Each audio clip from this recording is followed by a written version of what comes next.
genuinely excited about this. Like having the ETHGlobal, I'm part of the Ethereum Foundation, so I've seen many hackathons in different places, and then I was really hoping that happens in Tokyo.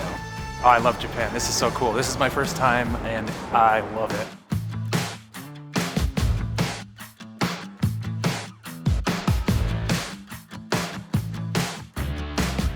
In Japan, there's a whole movement of like Web3 taking over, and not just like I think enterprises, but also government is very keen. I actually met some a government representative in some of the meetups and stuff. So like the attention you're getting from Japanese local towards Web3 is is insane. So I think this was great timing that ETHGlobal actually came all the way to Japan. In Japan, they all love collectibles. I don't have to explain what we do. They get it immediately. And it's like, yeah, this is like, and they have plenty of examples. You go to a national park, and depending, like you see a waterfall and you get a sticker, and then you see some other bird sanctuary and you get a little birdie thing. So for us, POAP, this is greatly validating, so we love it.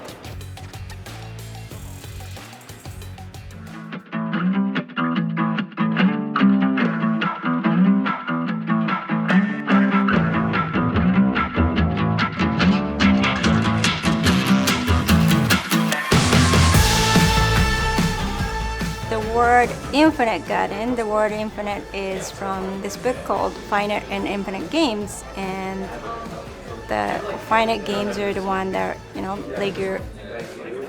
normally people play finite games, and then when someone wins, the game ends. But infinite games are played for the purpose of continuing the game. My very first hackathon, like sitting in my hotel room in the middle of the night, like building a Pogs game with commit reveal randomness. Like I still remember that, and I am so fond of it, and I love it so much. I would say, don't be afraid to try out new ideas. I've seen so many hackers that are like solo hacks, and they're like, oh, I have this idea, but I don't have a team, and I don't know if I can go ahead with it. And I'm like, do it.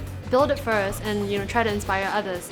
Also, I think it's a really good testing ground that if you are able to get members, it probably means your idea is a good one. And if not, pivot and see how you can shape it up. Web3 is like growing, right? A lot in Asia and a lot in places where the assumption that everyone speaks English very well is like a bad assumption to make. So where do we come in with like translating our documentation? How do we support the local community? And I think that's been something that's been really cool at ETH Tokyo, and definitely insights to take back to the team. What actually kind of drew me in first was that like when I first learned about Ethereum, I got the vision, but I didn't understand how it worked. Like I saw the why, but not the how.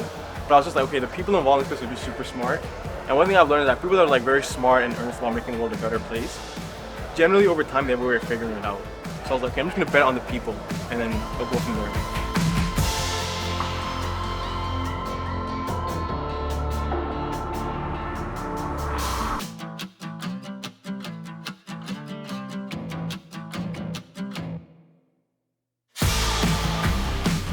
Web3 とかブロックチェーンに関して言うと、認証、これまでの普通のシステムにおけるユーザー認証っていう概念よりもっと課題は大きくて広いとまず考えています。Being playful and be curious.